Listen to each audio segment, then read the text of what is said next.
idea of what has actually happened on that area, I think few years back, not like 2 years ago, the National Commission for Persons with Disabilities actually engaged some persons in the academics, and they were able to develop a curriculum for disability studies, and they expected polytechnics and the universities to actually adopt it, but up to now it haven't been able to happen. But we're saying that it's something that is very important, so they should see the positive aspect of it, because by the time we continue to live the way we are living right now, we will continue to exclude a large number of persons who are persons with disabilities, and it's going to continue to affect the progress and the development of the country. Then another thing is that the religious centers need to be made accessible. That, like right now, we are in Easter celebration.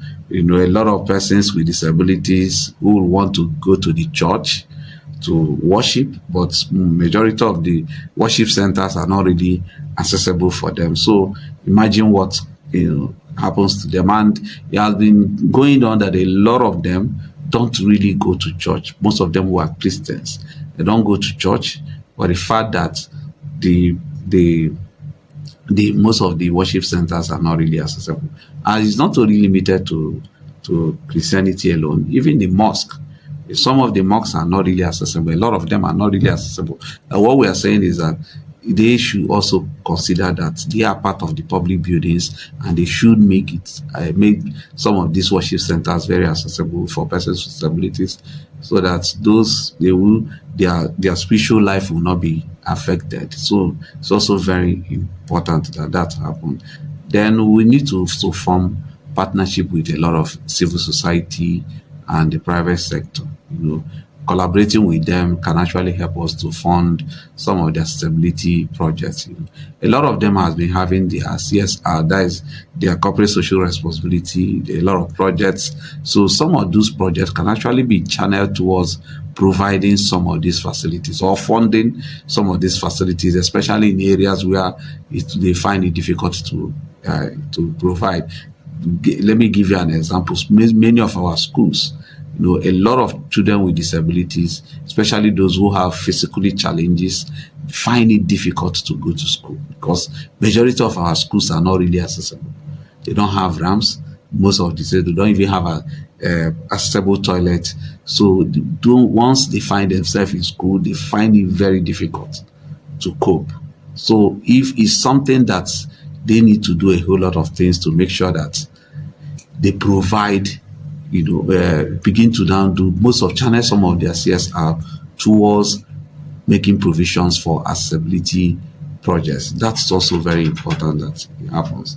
Then NGOs can actually help to actually bridge some of these gaps, by, most of our policies, making sure that they also do more to ensure that policies are actually being implemented, especially policies that is channeled towards accessibility of public places. It's also very, very important that that's happened.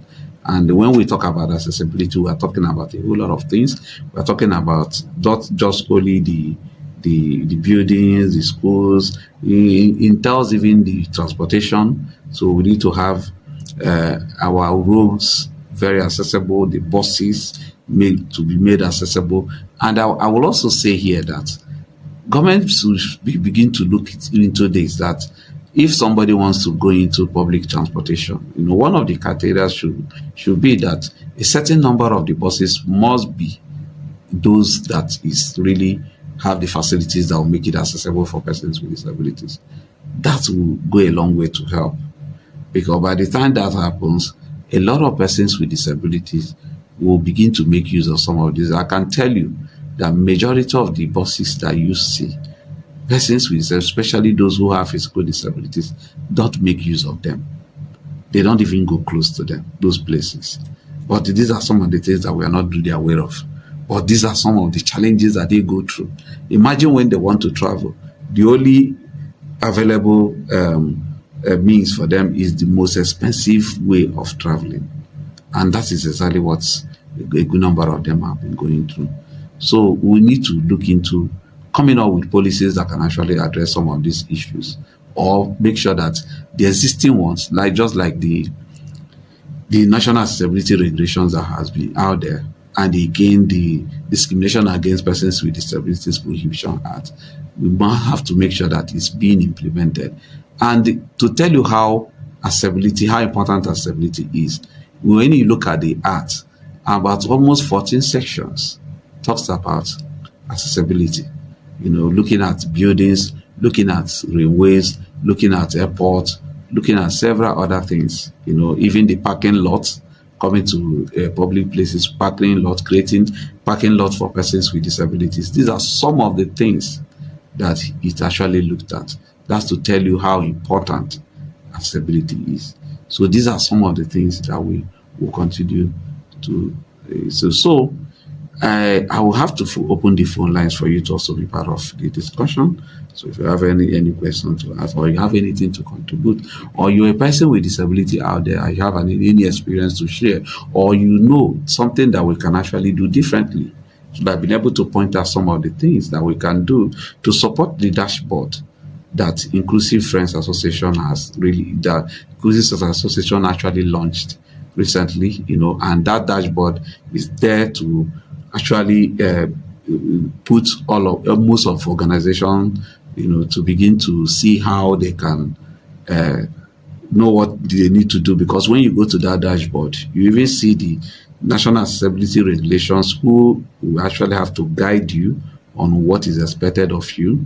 And again, you need to do what you need to do by inviting organizations that is into auditing to actually audit the organization, and the organization will also reflect in that dashboard as one of the organizations that have been audited, and you'll be able to identify the gaps that your organization need to put in place in order for you to be certified fully as a compliant organization. And it's very important, and I will tell you that it's also good for your business. But by the time you are certified as an organization that is actually disability friendly, a lot of persons, especially persons with disabilities, will want to patronize you. So you can call us on 070